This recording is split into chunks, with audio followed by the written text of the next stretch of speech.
Ministro Alexandre de Moraes vai desistir após forte pressão. Eu vou trazer essa matéria completa nos mínimos detalhes. E essa informação, gente, tá? Chocou, abalou as estruturas de Brasília. Agora, há poucos instantes, eu vou trazer essa notícia completa nos mínimos detalhes aqui para todos vocês. Outra notícia, gente, tá? Valdemar da Costa Neto e Flávio Bolsonaro estão comemorando uma notícia que acabou de ser confirmada aqui agora há poucos instantes, gente, tá? Uma ala da direita, Valdemar da Costa Neto, Flávio Bolsonaro estão comemorando uma notícia que também foi confirmada pelo portal de notícias Metrópolis, que também vai estar aqui nesse boletim para todos vocês. E agora, gente, tá? Outra bomba atômica. Ex-secretário nacional de Segurança Pública do governo Lula, do PT, abriu o bico e acabou de delatar, entregar Lula da Silva, gente. A informação que a gente tem de bastidor é que o governo Lula, Palácio do Planalto, o PT, a esquerda, estão devastados com essa notícia bombástica, que inclusive saiu agora na Veja, gente, tá? A Veja acabou de explodir uma bomba atômica. Ex-secretário do governo do PT, do Lula, decidiu abrir o bico e soltou uma bomba atômica contra Lula da Silva, basicamente delatou Lula, e o desespero tá tomando conta geral do governo Lula, do PT e da esquerda. Vim correndo trazer essa informação porque eu sei que é de grande interesse de todos vocês. Não coube no vídeo anterior, mas eu prometo que vai estar aqui.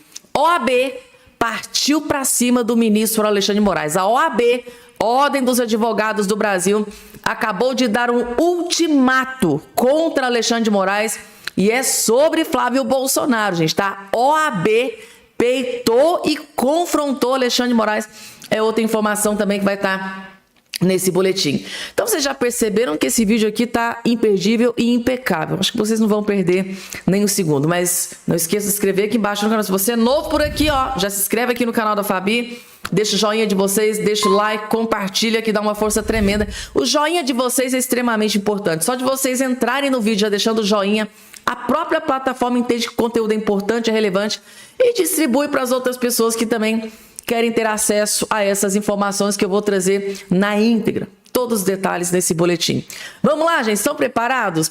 Logo de cara, Rogério Marinho, gente, tá? Ele fez essa postagem aqui. Eu vou trazer a matéria completa da revista Veja. Vejam só. Ex-secretário nacional de Segurança Pública do PT admitiu o que todos já sabemos, que Lula nunca tratou segurança como prioridade. O resultado está nas ruas, com o avanço das facções, cidadãos refém e criminoso tratado como vítima. O povo precisa dar sua resposta e varrer esse lixo do PT do Brasil. Tá aqui, gente, tá? A matéria bombástica da revista Veja que deixou o governo Lula desesperado. Lula tá aí, basicamente em plena campanha, né, eleitoral. E sai uma bomba dessa aqui na Veja. Vocês têm noção do desespero que deve estar no Palácio do Planalto nesse exato momento? Tá aqui, gente. Governo Lula, secretário, ex-secretário do Lula, basicamente delatou o Lula aqui, né? Entregou, abriu o bico e revelou que o Lula nunca se importou com segurança pública. Isso aqui para o Flávio Bolsonaro é um prêmio, é um presente para o Flávio Bolsonaro isso aqui. Tá aqui, ó. Governo Lula nunca se importou muito com segurança pública, diz ex-secretário do PT, do Lula. Tá aqui, ó. O ex-secretário nacional de Segurança Pública, Mário Sarrubo, afirmou em entrevista ao programa Ponto de Vista da Veja que o governo do presidente Lula da Silva nunca se importou muito com a agenda da segurança pública e atribuiu essa postura a uma questão ideológica. Segundo ele, a falta de prioridade dada ao tema comprometeu o avanço de projetos considerados estratégicos durante sua passagem pelo Ministério da Justiça e Segurança Pública. Questionado por Robson Bonin, da coluna Radar, sobre as dificuldades enfrentadas pelo governo Lula para levar adiante iniciativas de combate ao crime organizado e sobre a demora na apresentação de propostas ao Congresso, Sarubo afirmou que a segurança pública historicamente não ocupa posição central na agenda da esquerda. Na avaliação dele, somente a partir da gestão do então ministro da Justiça Flávio Dino e, posteriormente, do Ricardo Lewandowski, o tema passou a receber maior atenção, um pouquinho mais dentro da pasta.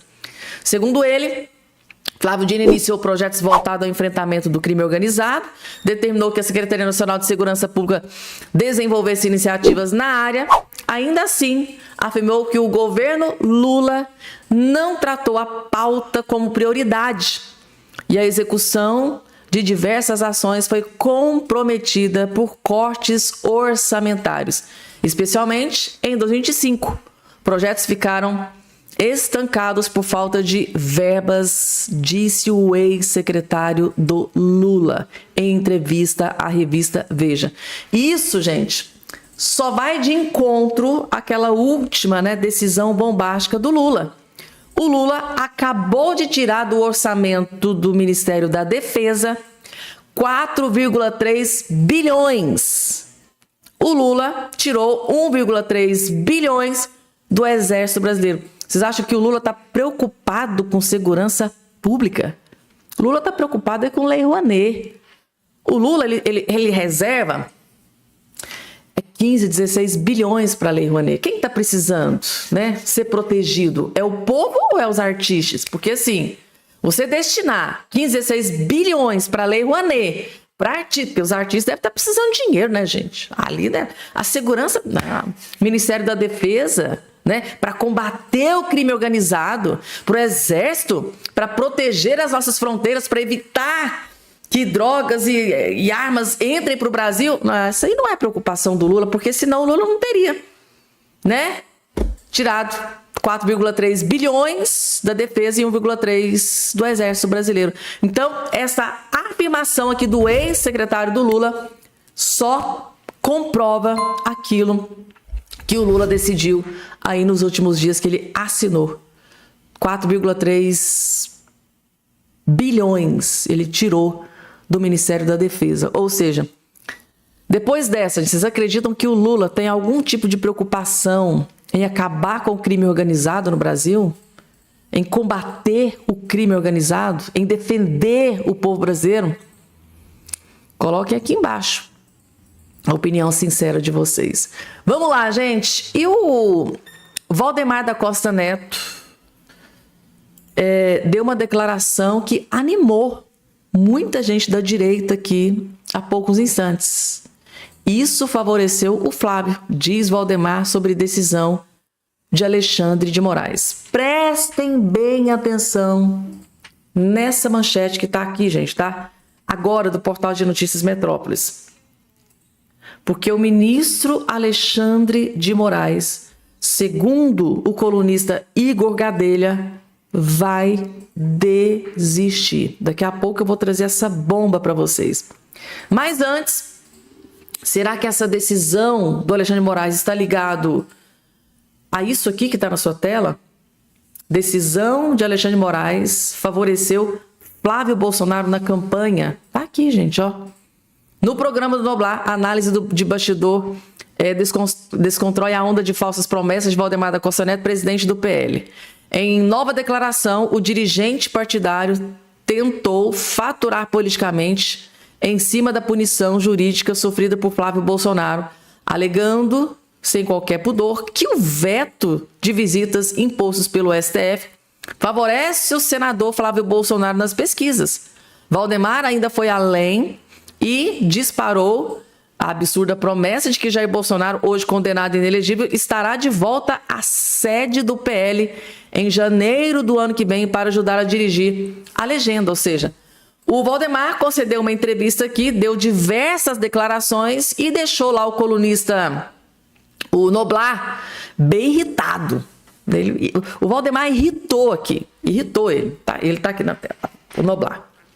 Irritou, porque Nessa entrevista, o Valdemar disse, olha, não, na verdade, essa decisão do Moraes foi um tiro no pé. Só favoreceu o Flávio Bolsonaro, que possivelmente deve subir mais ainda nas pesquisas, porque claramente o Flávio Bolsonaro vai, né, dizer que isso é uma perseguição política. Então, para o Valdemar da Costa Neto e para desespero aqui do jornalista, o Valdemar disse que, olha, não, foi bom, favoreceu o Flávio Bolsonaro.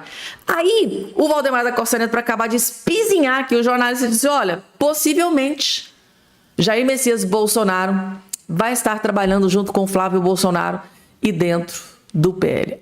Mas o jornalista aqui, gente, ficou... Aí depois veio aqui, postou essa notazinha aqui, dá para perceber que ele não está muito assim, muito feliz, né, de ter recebido aí essas declarações, né?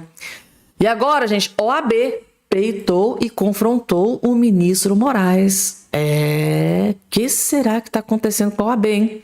OAB, Ordem dos Advogados do Brasil, pede a Moraes que garanta acesso de Flávio a Bolsonaro como advogado. A OAB está basicamente aqui dando um ultimato a Alexandre de Moraes. Garanta acesso a Flávio, ao pai dele, Bolsonaro, como advogado. Onde estão as prerrogativas do Flávio Bolsonaro como advogado? São prerrogativas, ou seja, são direitos que ele tem. Como filho, você pode até proibir o Bolsonaro de ver o filho, o seu pacote de maldades. Mas como advogado, você não pode proibir o Flávio de ver o seu cliente.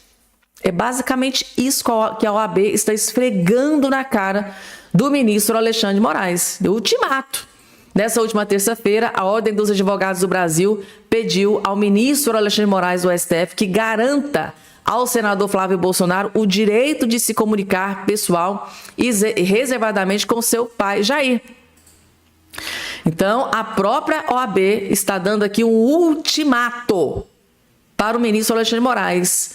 Libere o advogado a ter acesso ao seu cliente. Isso é prerrogativa de um advogado, é o que diz aqui a Ordem dos Advogados do Brasil, gente. E agora, o que será que o ministro Alexandre de Moraes vai fazer?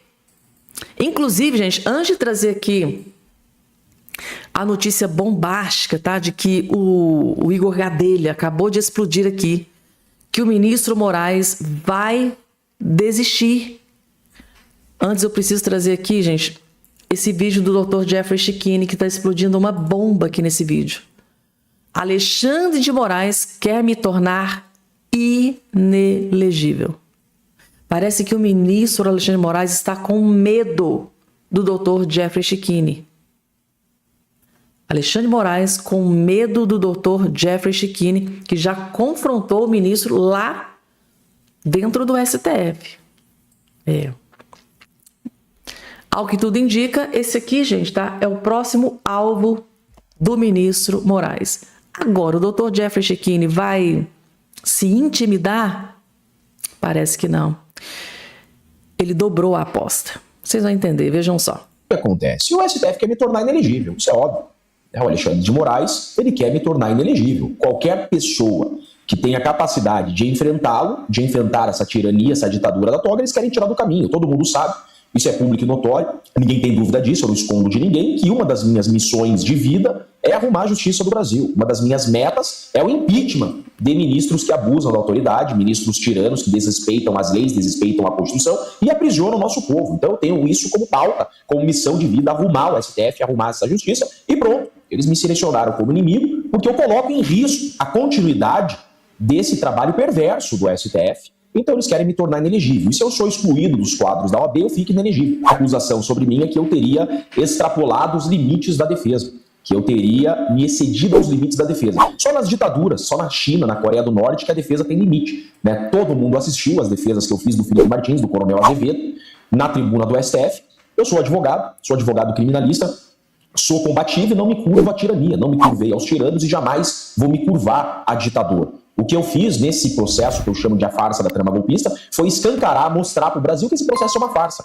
A raiva que o regime tem de mim é porque eles estavam com todas as peças montadinhas, com o castelinho deles, tudo montadinho para condenar todo mundo, e eu fui e desnudei essa acusação, eu desmontei o castelo de areia e eu mostrei para o Brasil todas as falhas e toda a farsa. E eles querem se vingar de mim. Agora eu quero deixar os brasileiros, quem nos assiste, quem nos escutam, de forma bem tranquila. Isso não me intimida, isso para mim é jogar oxigênio no fogo, só mostra que eu estou no caminho certo, porque se os tiranos querem me parar, significa que eu estou no caminho certo, eu estou incomodando, eu estou defendendo o lado certo da força. Eu defendo os brasileiros que querem se libertar das garras desse lixo, desse PT, os brasileiros que querem se libertar das garras dessa ditadura da toga, e eu tenho como missão de vida defender os patriotas, defender os brasileiros honestos, defender os trabalhadores. Então nada disso me incomoda, nada disso me freia, pelo contrário, eu afirmo a esses que eu estou só começando. Nós estamos só começando, eu não vou sossegar enquanto eu não conseguir um impeachment desses tiranos. Tá aí, gente. Então, tá aqui, parece que o próximo alvo, né, do ministro Alexandre de Moraes, segundo o Dr. Jeffrey Chikine, o Alexandre de Moraes quer torná-lo inelegível. É assim, gente, tá? Se eu não posso vencer, eu vou derrubar, eu vou aniquilar, destruir o inimigo. Parece até assim uma... Aí, gente, o Dr. Jeffrey Chikine não se intimidou, não se curvou, não tem medo e dobrou a aposta. Não só não vou desistir, como vou intensificar a minha luta para combater os desvaneios que vem acontecendo no judiciário. Quer dizer, ele vai lutar para salvar o que resta do judiciário brasileiro, que está completamente descredibilizado, não só aqui no Brasil, mas pelo mundo afora. Vocês estão vendo aí o que está acontecendo com o Moraes na justiça da Espanha, da Itália, da Argentina, dos Estados Unidos, então não preciso nem... gente, tá? O STF, o Judiciário, perdendo a credibilidade, principalmente por causa de decisões de ministros aí da Suprema Corte. Não vai se intimidar e vai intensificar ainda mais a sua luta para proteger o judiciário brasileiro. Agora, gente, tá? Deixa eu trazer aqui a bomba do dia. Colunista Igor Gadelha, do portal de notícias Metrópolis, colocou de madrugada, gente, se eu não me engano, ele colocou essa matéria aqui, acho que 2 horas da madrugada. Ele teve acesso a essa notícia aqui às 2 horas da madrugada. Ele trouxe a seguinte notícia, de que o Alexandre de Moraes pode desistir dessa última decisão que ele tomou sobre Flávio Bolsonaro, pode recuar e voltar atrás. Vocês têm noção, gente, do que pode estar acontecendo?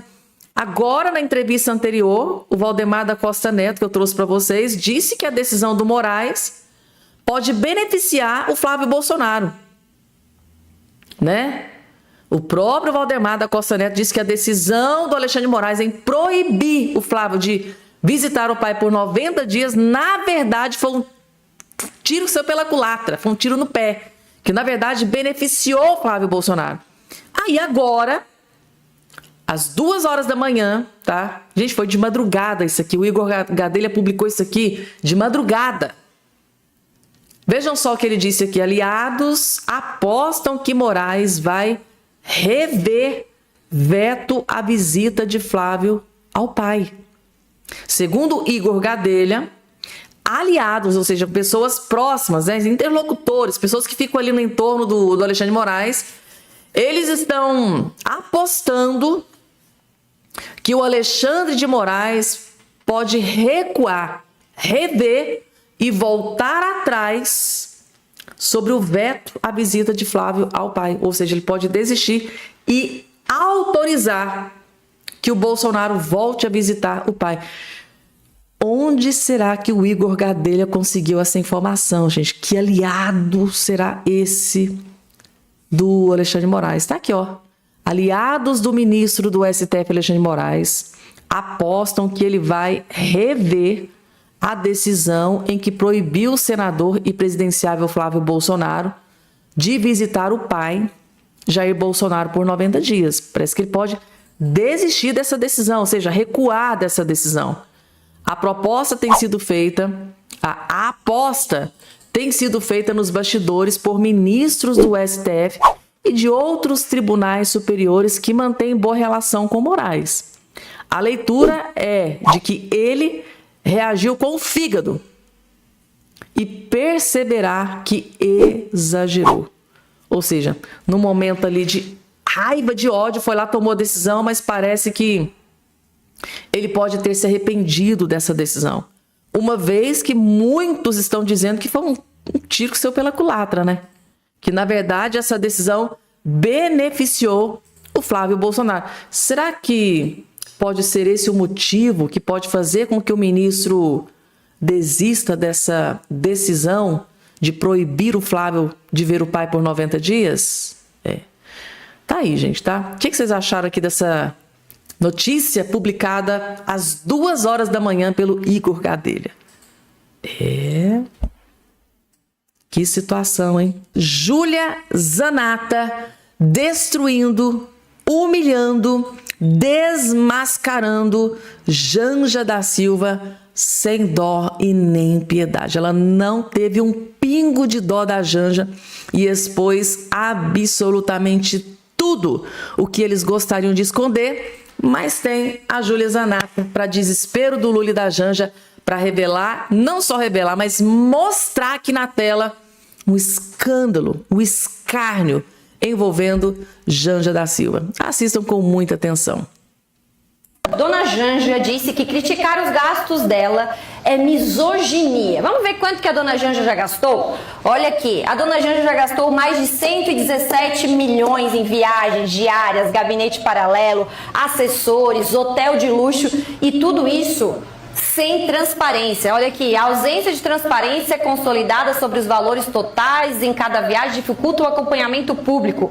O governo divulga despesas pontuais, mas não apresenta relatórios completos. É por isso que a Dona Janja, o governo Lula, eles querem sim a aprovação do PL da misoginia, mas não é para proteger mulheres, não é porque mulheres estão morrendo, é para proteger a Dona Janja e a gente não poder nem criticar, eu como deputada, a gente não conseguir nem fazer o nosso trabalho, que é fiscalizar. Criticar os seus gastos não é misoginia, é dever, porque quem paga é o povo. E tudo isso sem cargo, sem a Dona Janja ter um cargo, sem ter sido eleita para nada. Resumindo aqui para você, gente, tá? Janja da Silva nunca recebeu um voto sequer, mas está torrando o nosso dinheiro como se não houvesse o amanhã. 117 milhões de reais.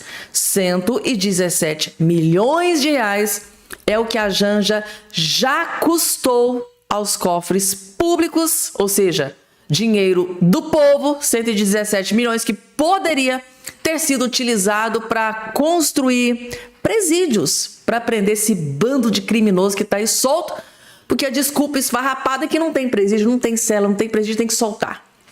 Poderia estar sendo utilizado 117 milhões para construir escolas, para que o povo fique mais inteligente, para não votar nessa corja, porque o próprio Lula disse que quanto mais inteligente, menos se vota no Lula. Mas o Lula não está preocupado em construir escola, não está preocupado em construir presídio. Não, a preocupação do Lula é deixar a Janja torrar o nosso dinheiro como se não houvesse amanhã. Eu acho que a Janja, na cabeça dela, ela pensa assim, vai que o Lula perde a eleição para o Flávio. Acabou a farra do boi com o dinheiro do povo. Então eu vou torrar, vou gastar, vou viajar, vou comer do bom e do melhor, viagem de primeira classe, vou levar os meus companheiros, as minhas companheiras, afinal de contas, o dinheiro é do povo, vou torrar e gastar. E não pode reclamar, porque se reclamar é misoginia. Imagina se aquele PL da misoginia tivesse sido aprovado, né, e sancionado pelo Lula, daria até cadeia. Tem homem aí que, se reclamar, pode ir para prisão, para cadeia. É surreal. Hipócritas. Tem mais, gente, não para por aí não. Agora chegou a vez do Marcel Van Hatten. Marcel Van Hatten partiu para cima dessa questão de misoginia, que, na verdade, pode ser muito pior do que todos nós imaginamos. PL da misoginia. Pode ser mais terrível do que a gente imagina. Vejam só.